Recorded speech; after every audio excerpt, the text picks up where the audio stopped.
So, dear ladies and gentlemen, welcome for the press conference. We have Fabiano Caruana with us, who just won the game against Etienne Bacro.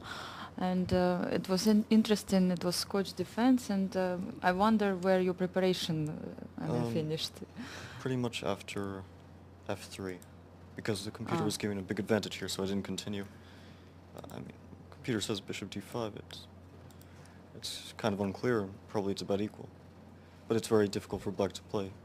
I mean, So okay, here I play rook d1 and there's this kind of annoying pin and the threat of e6. And okay, the game continues. Yeah, but that's why, I mean, you were so courageous to open your king, because that's what commentators were telling in the press center, that, I mean, f3 move you normally cannot find over the board. I mean, that's impressive. But I think I made it if I don't play f3, so... Okay. Kind of. But the problem for black is just that he doesn't have any time. I mean, if he can put a piece on e6, then he's much better, but e6 is coming and there's really nothing to do to stop it. So after this, you evaluated this position as better for white, or? I think it's very dangerous for black, at least. Okay, bishop c8 looked normal. e6 is pretty much forced. Take, because if bishop takes, then I was thinking rook takes. What was rook takes e6 and queen e7. But e5 is, okay, maybe it wasn't this, or there's queen g5 and okay, f6, rook e6 is winning, so rook d4 is forced, and it's probably not enough compensation for black. Although maybe there was something even stronger. Somehow he very quickly took with the pawn, so I didn't have time to calculate it. There's also take on g7. Well, there's actually a lot of tactics here, but I'm not sure what's the best way. Although I think queen g5 at least, I mean, I was quite happy with that. Okay, fe6 looks normal. I could also play queen g5. And again, e5 is forced. I mean, okay, there's rook d4, but I don't really think black has enough compensation here. I don't even know if he can take on c4. I was expecting e5 at least. And maybe the extra option is rook takes e5. And okay, this was interesting. I mean, I'm threatening rook e7, so if this, then rook e7 wins. But I'm not sure, maybe queen g6. And I guess, again, we get some kind of ending. So it was another option, although what I played looked very logical to me. I was also considering rook takes e5, and I kind of had a small hallucination. At first I thought that my threat is queen takes g7. For example, here, rook g5, king f7, rook g7 is mate, king h6, and I was thinking that this is mate. And I didn't notice that the g6 square is free. And so that's why I didn't play. Although here I can maybe take and play rook e6. Probably with quite a big advantage in that ending. So I wasn't really happy with queen d6. And again, it's the same problem. If I take, then he doesn't go to f7 because this looks pretty bad, I think, and bishop h5, something like that. But he goes to h6 and he's winning. The same variation, yes. Yeah. So I didn't see any way to get an advantage here, so I took. He has to go queen h6, because if queen g6, then I'm winning with this, and I think this is a nice sequence, and his rooks can't really move. He's kind of losing material. So this is forced. I mean, okay, I went for something which doesn't look like so much, but it's pretty unpleasant for black. If he takes with the knight, queen c7, and this is really nothing. He can't take on f3 because the knight is hanging and my threat is bishop f4. So rook c8, yeah, I mean, just the bishop is very strong here. And he's up a pawn, but he's going to lose at least one of these and probably two. I was also thinking about rook e8, queen c5, knight d7. And here, I think this is strong.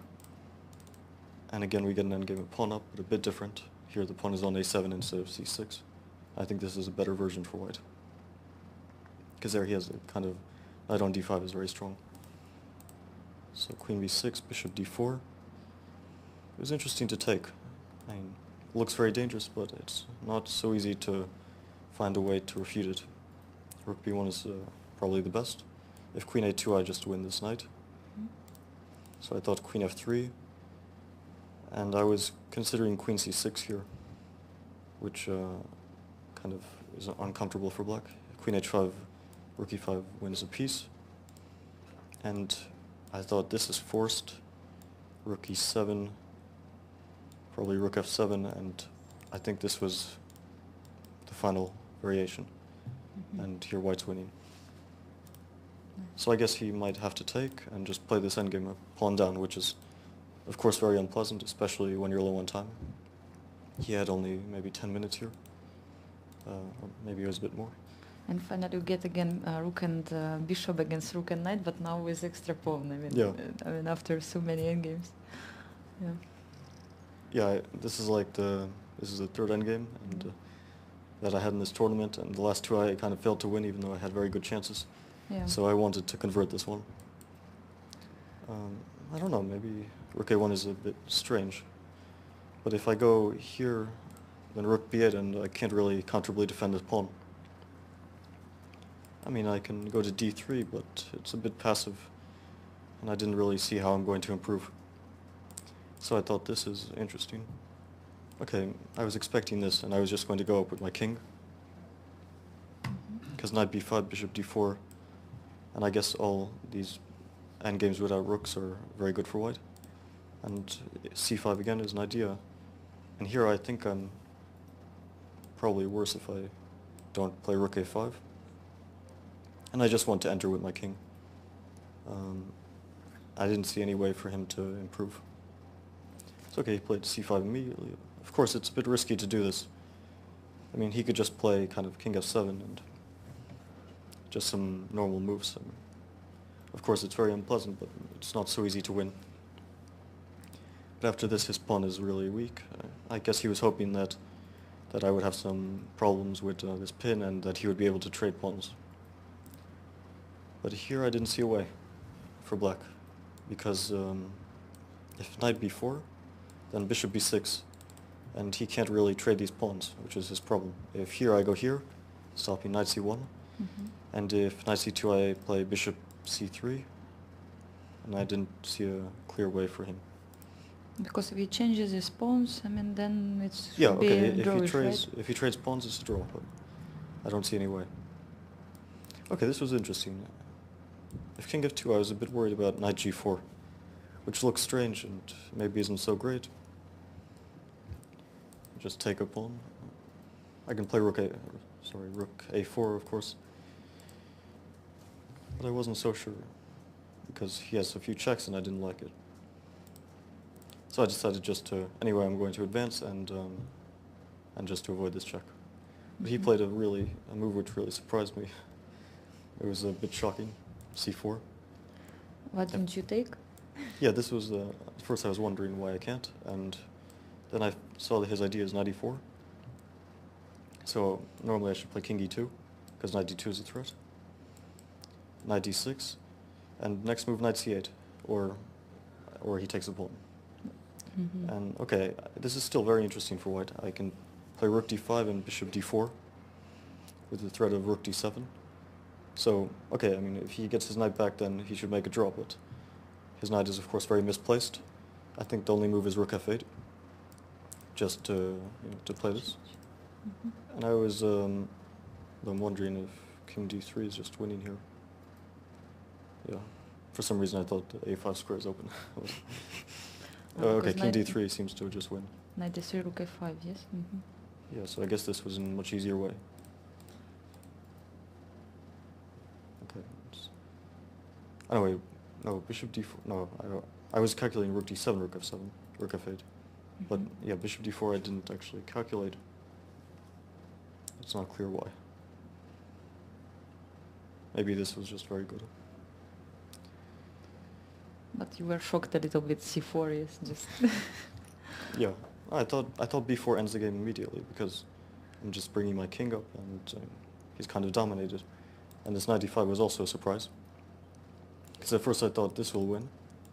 And then I realized that here he has knight takes b6, and in fact black is already going to get this endgame, which I didn't really want to defend. And if king e2, he kind of has counterplay here. And his pawn is very strong. He has some threats. So I didn't like this. Okay, the other option I mainly considered was bishop c5. If rook b8, bishop d6 wins. But after rook e8, I didn't see a way to continue. My king is cut off, and the pawn is still pretty strong. So I decided to go for the rook ending. I mean, rook a2 is just, I guess, a huge mistake. He should play rook a4. If b5, he has this idea to put the rook on b3, and I can't get my king in. If he goes another way, from rook b4, then king e3 wins, I think. And here I think it's probably a draw. But I was going to play rook b5. And I didn't see anything better than this. Let's say I was going to play king d4, and I thought I should win this, because my pawn is really running very fast. But it's not so easy. I mean, okay, he can take another pawn, and I'll play here, and I'll just try to run with my pawn. But this was a much better chance in any case.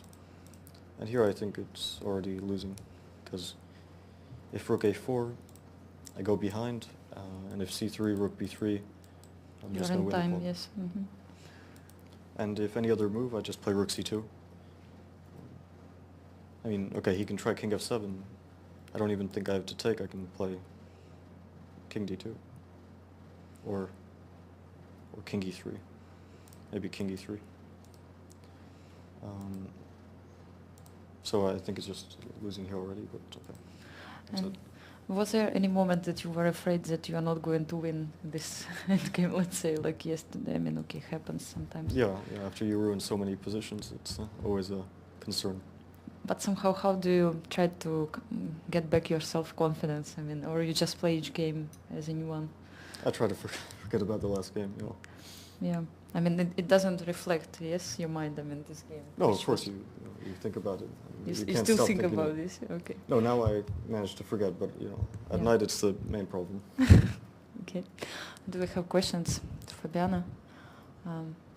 No questions. Thank you very much for your great comments. You're welcome.